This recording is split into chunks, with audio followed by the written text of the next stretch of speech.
रामनवमी क्यों मनाई जाती है? सच्चाई जानकर हैरान रह जाएंगे। हर साल चैत्र मास की नवमी तिथि आती है।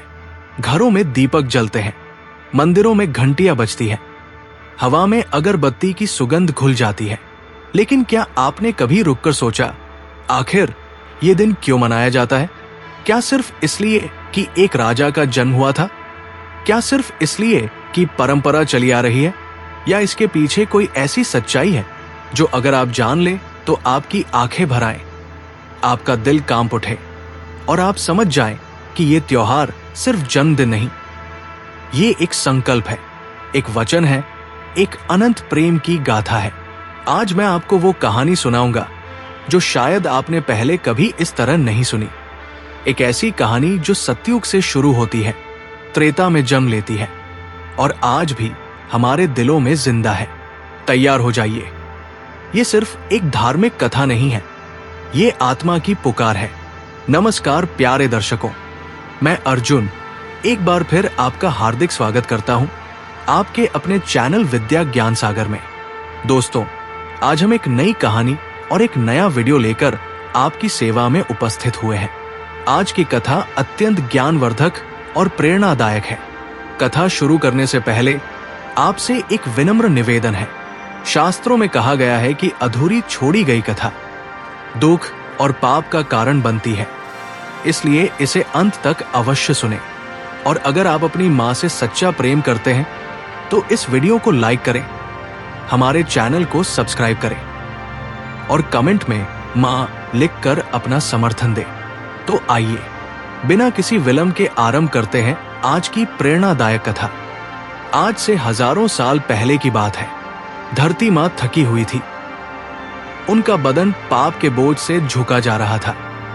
चारों तरफ अत्याचार था, राक्षसों का राज था, ऋषि मुनि डरे हुए थे, यज्ञ बंद हो गए थे, वेदों की ध्वनि दब गई थी।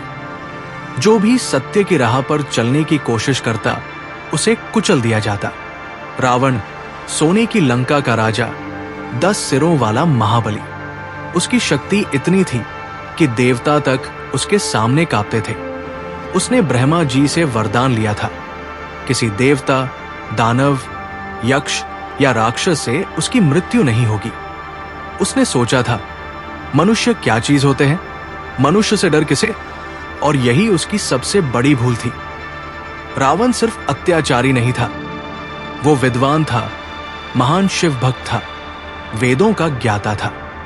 लेकिन ज्ञान जब अहंकार के साथ मिलता है तो वो ज्ञान नहीं रहता, वो विष बन जाता है। रावण का विष फैलता जा रहा था। ऋषियों के आश्रम जल रहे थे, उनके यज्ञों में रक्त डाला जा रहा था।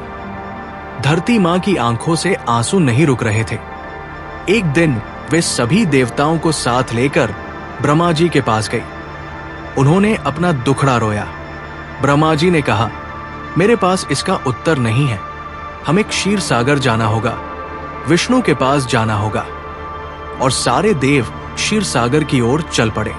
क्षीर सागर, दूध का सागर, उसकी लहरें चांदी जैसी थी, उसकी शांति ऐसी थी जैसे समय वहां रुक गया हो। शेषनाग की कुंडली पर भगवान विष्णु विश्राम कर रहे थे। उनके चेहरे पर वो मुस्कान थी जो सृष्टि के हर रहस्य को जानती है। देवता पहुंचे, धरती मां पहुंची, उन्होंने अपनी व्यथा कही। भगवान विष्णु की आंखें खुली, उन्होंने सब सुना, एक गहरी सांस ली और मुस्कुराए। उस मुस्कान में उदासी नहीं थी, लेकिन एक संकल्प था जो युगों में एक बार होता है। उन्होंने कहा, धरती की पुकार सुन ली है, समय आ गया है, मैं जन्म लूंगा, मनुष्य के रूप में जन्म लूंगा। क्योंकि रावण ने मनुष्य को तुच्छ समझा है और मनुष्य के हाथों ही उसका अंत होगा। देवताओं के दिल भर आए। धरती मां ने हाथ जोड़े, प्रभु आप आएंगे ना? और उस क्षीर सागर में, उस अनंत शांति में एक वचन दिया गया जो आज भी हवाओं में गूंजता है, मैं आऊंगा।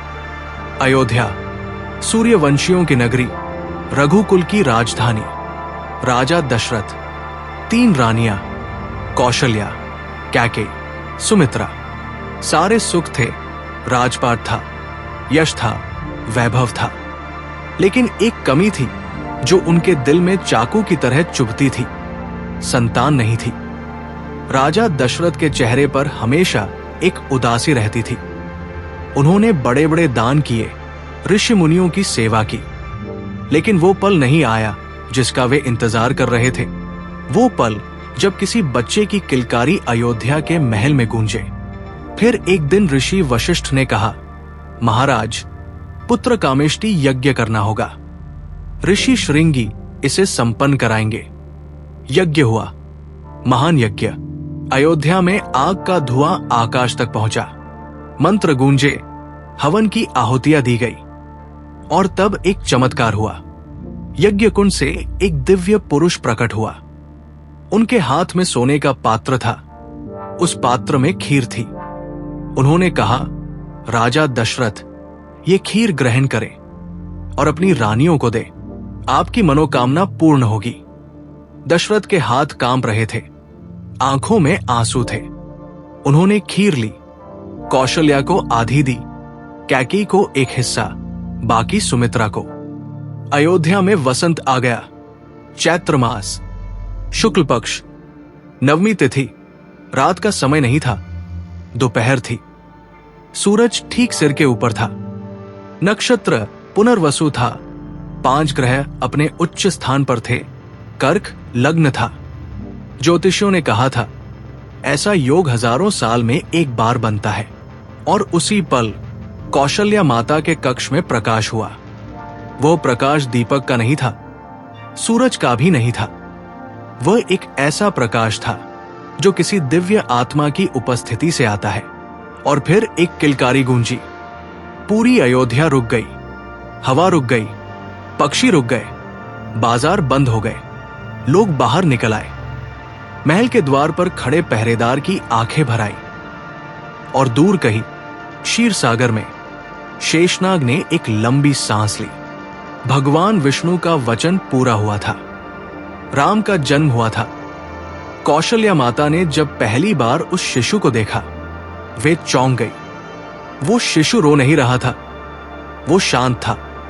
उसकी आंखें खुली थी, बड़ी बड़ी, काली काली, जैसे वे आंखें पहली बार दुनिया नहीं देख रही, जैसे वे दुनिया को फिर से देख रही हों, जैसे उन्हें सब कुछ पहले से पता हो। कौशल्या माता का दिल एक पल के लिए ठहर गया। उन्होंने उस शिशु को छाती से लगाया। बाद में उन्होंने ऋषि वशिष्ठ से बताया, जब मैंने उसे अपनी छाती से लगाया तो मुझे लगा जैसे सारा आकाश मेरे भीतर समा गया। एक पल के लिए मुझे लगा, ये मेरा बच्चा नहीं है, ये सारी सृष्टि का बच्चा है। ऋषि वशिष्ठ ने मुस्कुराकर शिशु के कान में कुछ कहा और उस शिशु ने पहली बार हंसा, एक ऐसी हंसी जो दिलों को चुरा लेती है। राजा दशरथ कुलगुरु वशिष्ठ के पास गए और पूछा, गुरुदेव, इस बच्चे का नाम क्या रखें? वशिष्ठ जी थोड़ी देर के लिए आंखें बंद कर बैठे रहे, फिर बोले, इस बच्चे का नाम राम है। राम जो सबके हृदय में रमता है, जो जड़ में भी है, चेतन में भी है, जो राजा में है, रंक में है, जो इस ब्रह्मांड के कण कण में व्याप्त है। रा सूर्य का बीज मंत्र है, म चंद्रमा का, और इन दोनों के बीच जो शक्ति है वही राम है। दशरथ ने गुरु के चरण छुए। जब उन्होंने पहली बार ये नाम लिया, उनकी सारी थकान चली गई। राम बड़े हुए। उनका बचपन अयोध्या की गलियों में बीता। वे खेलते थे, हंसते थे, भाइयों के साथ दौड़ते थे, लेकिन जो उनके करीब होता वो महसूस करता, इस बच्चे में कुछ और है। 16 वर्ष के करीब एक दिन राज दरबार में ऋषि विश्वामित्र आए, महान तपस्वी। उनके तेज से सारा दरबार चमक उठा। उन्होंने दशरथ से कहा, राजा, मुझे राम चाहिए। मेरे आश्रम में राक्षस यज्ञ में विघ्न डालते हैं, मारीच और सुबाहु। राम उन्हें परास्त कर सकते हैं। दशरथ का दिल धक से रह गया।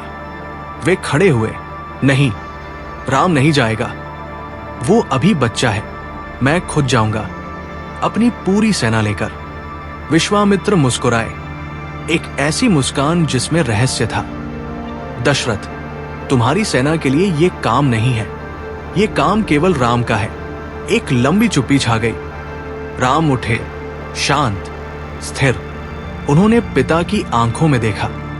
उन आंखों में प्यार था, डर था, पछतावा था। राम ने झुककर चरण छुए और कहा, पिताजी, अनुमति दे। दशरथ कुछ नहीं बोल सके। उनकी आंखों से एक आंसू गिरा। कौशल्या माता दूर से देख रही थी। उनका दिल कांप रहा था, लेकिन वे जानती थी ये क्षण आना ही था। राम विश्वामित्र के साथ गए और जो हुआ वो इतिहास बन गया। वन में एक राक्षसी आई, ताड़का, विशाल, भयानक। उसकी गर्जना से पेड़ हिल गए। राम ने उसे एक ही बाण से मार गिराया, लेकिन राम उदास हो गए। विश्वामित्र ने पूछा, क्या हुआ राम? तुमने तो विजय पाई। गुरुदेव, वो स्त्री थी, मुझे दुख है। विश्वामित्र की आंखें भर आई।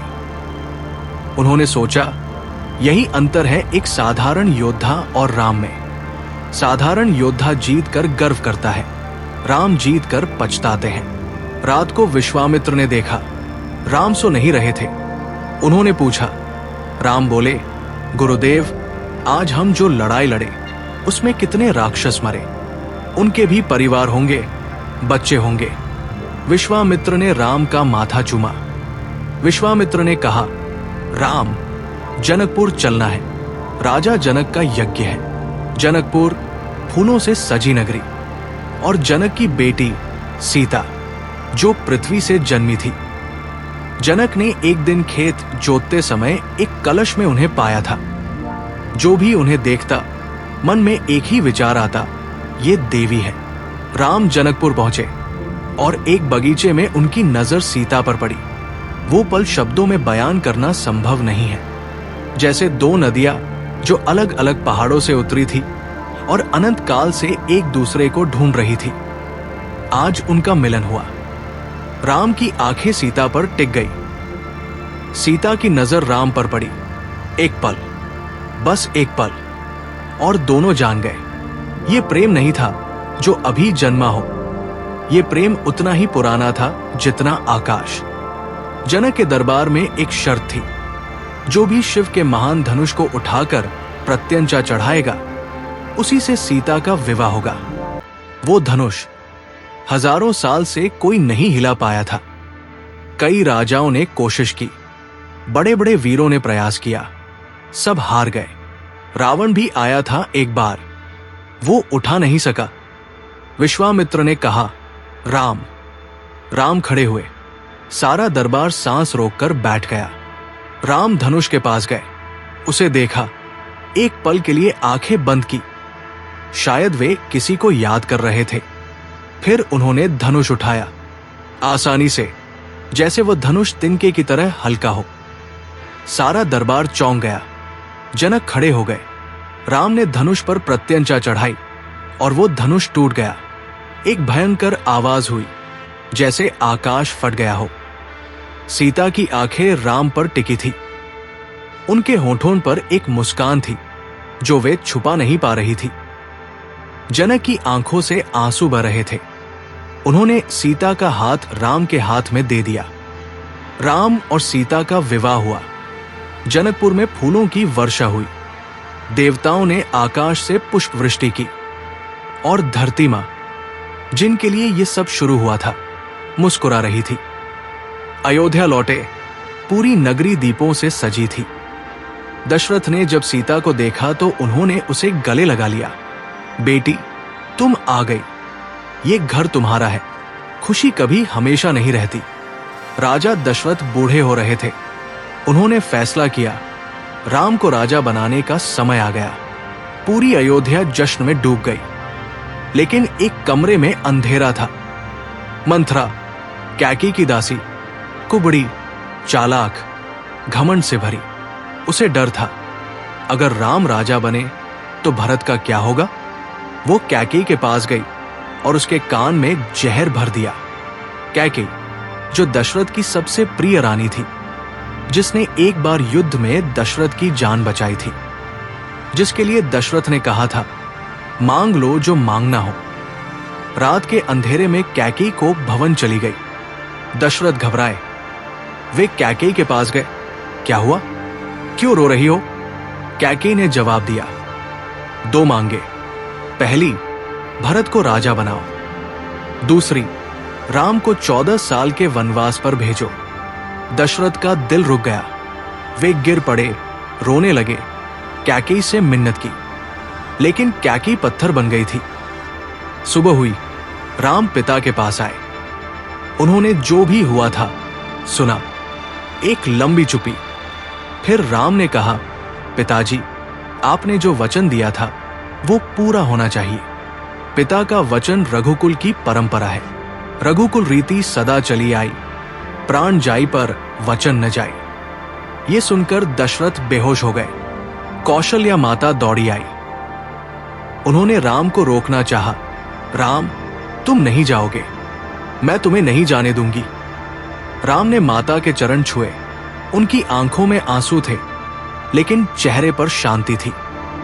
माता, जो धर्म है वही मेरा रास्ता है।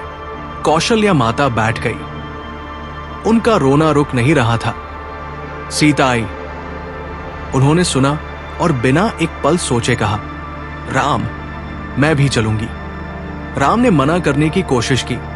सीता, वन कठिन है। सीता ने जवाब दिया, राम के बिना अयोध्या का महल भी वन है और राम के साथ वन भी अयोध्या है। लक्ष्मण आए और उन्होंने भी कहा, भैया, मैं भी चलूंगा। तीनों तैयार हुए। वनवासियों के कपड़े पहने, सोना चांदी छोड़ा और अयोध्या से निकले। पूरी नगरी उनके पीछे चली। लोग रो रहे थे, बच्चे, बुजुर्ग, सब, जैसे अयोध्या की आत्मा निकल रही हो। दशरथ खिड़की से देखते रहे। जब तक रथ दिखाई दिया तब तक देखते रहे। फिर रथ दिखना बंद हो गया और उस रात राजा दशरथ ने आखिरी सांस ली। राम, राम, राम, उनके अंतिम शब्द यही थे। राम, सीता, लक्ष्मण तीनों वन में थे। फिर वो दिन आया। मारीच, वही राक्षस जिसे राम ने पहले परास्त किया था, सोने के हिरण का रूप लेकर आया। सीता को हिरण देखकर बहुत चाहत हुई। राम को जाना पड़ा। लक्ष्मण को सीता की रखवाली के लिए छोड़ा और तभी आवाज आई, हाँ लक्ष्मण, हाँ सीता। वो मारीच की आवाज थी। राम की नकल उतारी थी। सीता घबरा गई। उन्होंने लक्ष्मण से कहा, जाओ, राम को देखो। लक्ष्मण ने मना किया। सीता क्रोधित हो गई, कठोर शब्द कहे और लक्ष्मण को जाना पड़ा। उसके बाद एक साधु आया, भगवा वस्त्र, शांत चेहरा। वो रावण था, छल से, और सीता चली गई। जब राम वापस लौटे, जब लक्ष्मण वापस लौटे, आश्रम खाली था। राम की आवाज निकली, सीता। वो पुकार, वो दर्द, जो भी उसे सुने उसका दिल टूट जाए। हनुमान समुद्र पार गए, अकेले, लंका में, उस सोने की नगरी में जहां हर तरफ शत्रु था। उन्होंने सीता को ढूंढा। अशोक वाटिका में बैठी थी सीता, उदास, थकी हुई, लेकिन आंखें बंद नहीं थी। वे प्रतीक्षा कर रही थी। हनुमान ने धीरे से कहा, माता। सीता ने आंखें खोली। हनुमान ने राम की अंगूठी दी। सीता की आंखों से आंसू बह पड़े। उन्होंने अंगूठी छाती से लगाई। राम आएंगे माता, राम आएंगे, ये उनका वचन है। वापस लौटे हनुमान। सब सुना और फिर शुरू हुई वो तैयारी जो इतिहास में अमर हो गई। राम अपनी सेना के साथ लंका पहुंचे। लंका में भयंकर युद्ध हुआ। रावण की शक्ति अपार थी। उसके पास देवताओं का भी दिया हुआ वरदान था। उसके सिर काटने पर फिर उगाते थे। राम लड़ते रहे, घायल होते रहे, उठते रहे। हनुमान संजीवनी लेकर आए। लक्ष्मण बेहोशी से उठे और अंत में रावण सामने आया। वह 10 सिरों वाला राजा, जिसने सोचा था वो अजेय है। राम ने बाण उठाया, एक बाण, एक ही बाण, और रावण गिर पड़ा। सीता आई राम के सामने, आंखें मिली। दोनों की आंखों में आंसू थे, राहत थी, एक अनकहा दर्द था। राम और सीता, दो आत्माएं जो एक थी। 14 साल पूरे हुए, अयोध्या का इंतजार खत्म हुआ। जब राम, सीता, लक्ष्मण, हनुमान और पूरी वानर सेना अयोध्या के पास पहुंचे, अयोध्या ने जो किया वो इतिहास बन गया। हर घर में दीपक जला, हर गली में रोशनी थी, हर आंख में खुशी के आंसू थे।